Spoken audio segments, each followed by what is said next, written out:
Hello. Thank you for watching today. My name is Courtney and I'm the Associate Editor of Risk and Insurance. And I'm here today with Dr. Michel Leonard, live from the RIMS conference in San Francisco.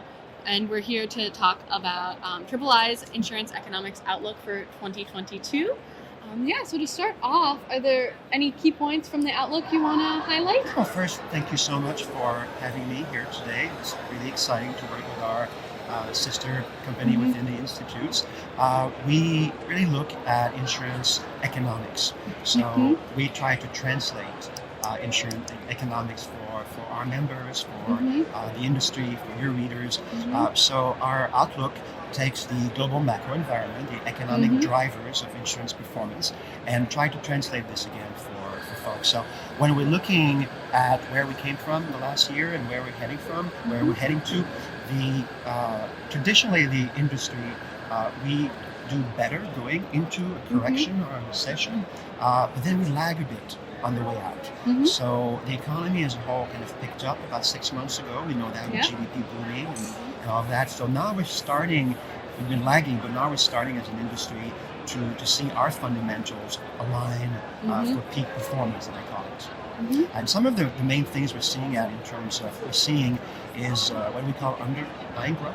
So this is the concept we're really focusing on, which is taking GDP and making it relevant again, translating it for different lines. So an example is if we're looking at auto lines, personal, commercial, we say how many cars are being sold, how long does it take to repair them, and so forth. If we're looking at construction, we're looking at housing starts and housing completion.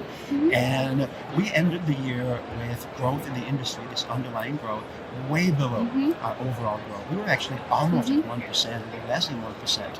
And of course, the economy was growing at 4, 5, 6%. But by the end of this year, it's going to be a very different picture. We actually think that insurance as an industry will catch up and will be up to about 5%, even 6% in terms of underlying growth. But that the overall economy, according to the Fed and others, will probably go down to about 3 or 4% GDP. Absolutely. Thank you for that. So what are some of the early signs of economic fundamentals that are aligning for insurance performance? Well, underlying growth, that's a really important one. And that had to do with housing. There were a lot of housing starts, and everyone read in the headlines and all of that, look at all those homes being expensive. The problem is that they weren't being completed. So now with labor coming back, we're getting a bit more of that construction, commercial construction, auto cars are available again, we can buy them. But the problem is inflation still. And people talk about the 70s and stagflation and all of that. Those were double digit numbers, and everything was more expensive. Now, what we have this time around is a bit different. There are certain items that are much more expensive, much more inflation. Cars, autos, used cars, 30% at one point last year, and lumber. That's what we do. We repair and rebuild. We insure those goods on the commercial and the personal line. So overall inflation, I think this morning the numbers were it's across 8%. But for us in the industry, our replacement cost inflation has been about 16% even.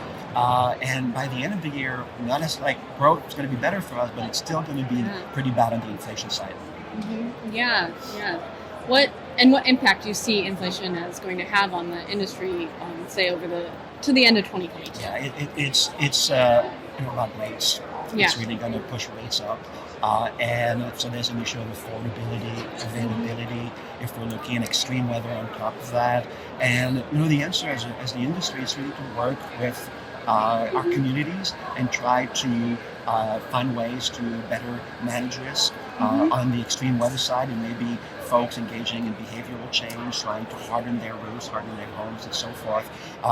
And when we're looking at the numbers in terms of rate increases, so let's just look at auto on the personal side. There are some numbers out there right now, 8% rate increases.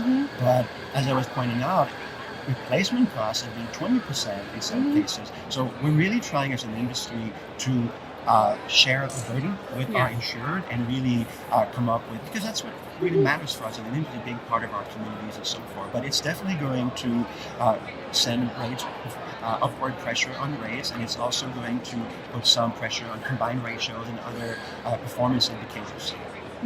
Absolutely, absolutely.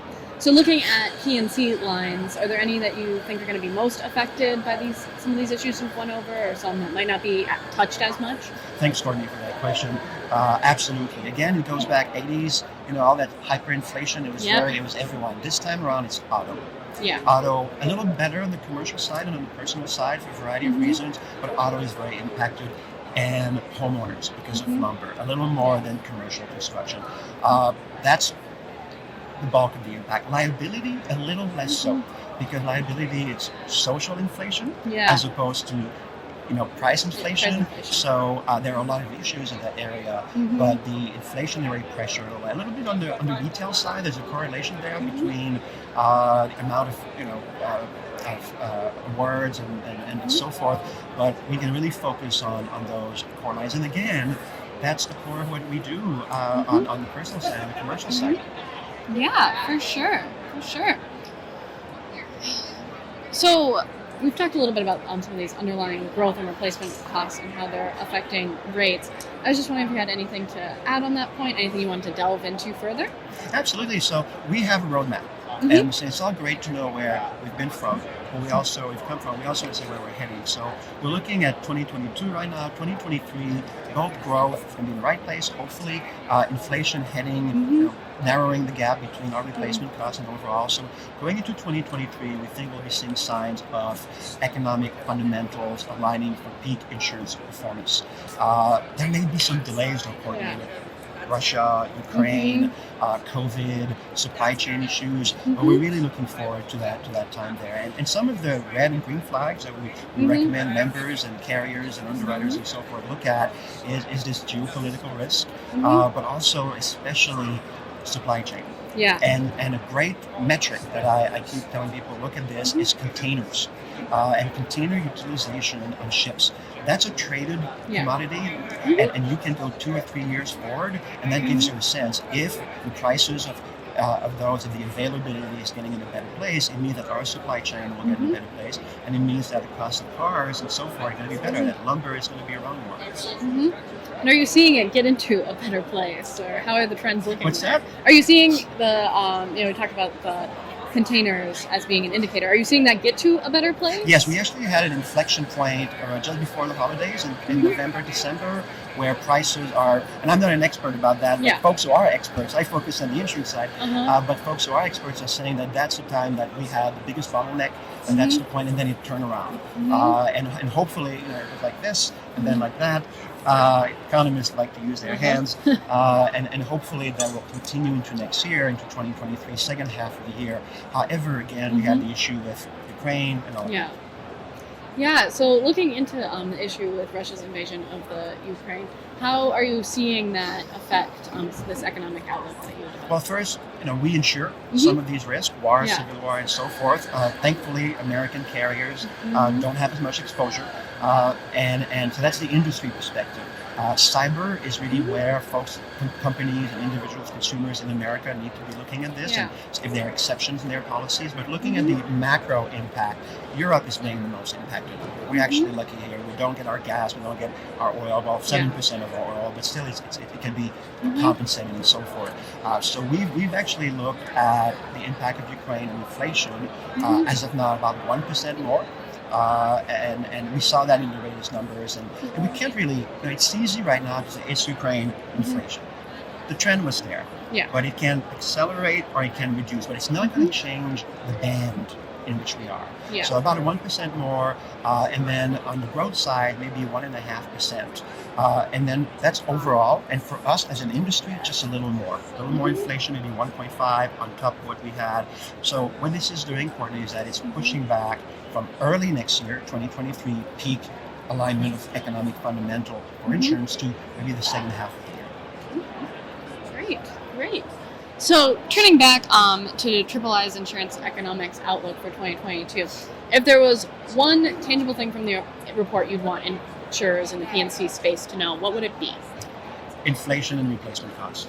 Yep. And the fact that we're going to be in this kind of strange situation where our growth can be very good, the first time in a couple of years, but we're still constrained from that. And there are solutions for that. I mean, us at the Institute, for example, at Triple I and the Institutes, we try to impact behavior. We have tools about hardening homes and so forth. And I think that's where consumers and companies can really try to work with their brokers, their agents, to minimize the impact. Maybe looking at lines a little more and considering that tools such as the flood zone and not.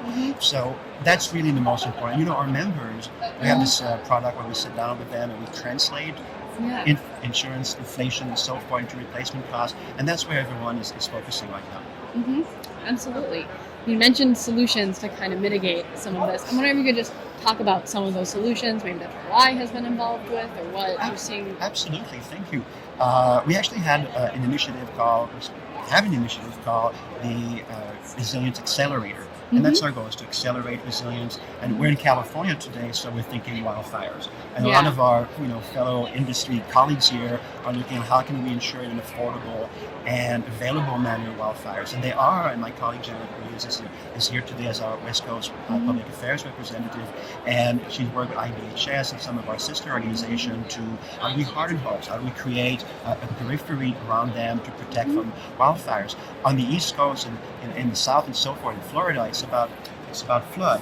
So how can one, and there's a lot of technologies that we're looking at that we've actually showcased on triplei.org and on on resilience.iii.org that we're trying to share with folks. One, for example, that I thought was really cool, you need your car when flood is coming in, you need to evacuate, but cars can be rushed away from water and flood. So this is a tarp that you drive onto the tarp, and then it's like a Hershey's kiss. It closes on top of your car and it protects your car, and it can also anchor it.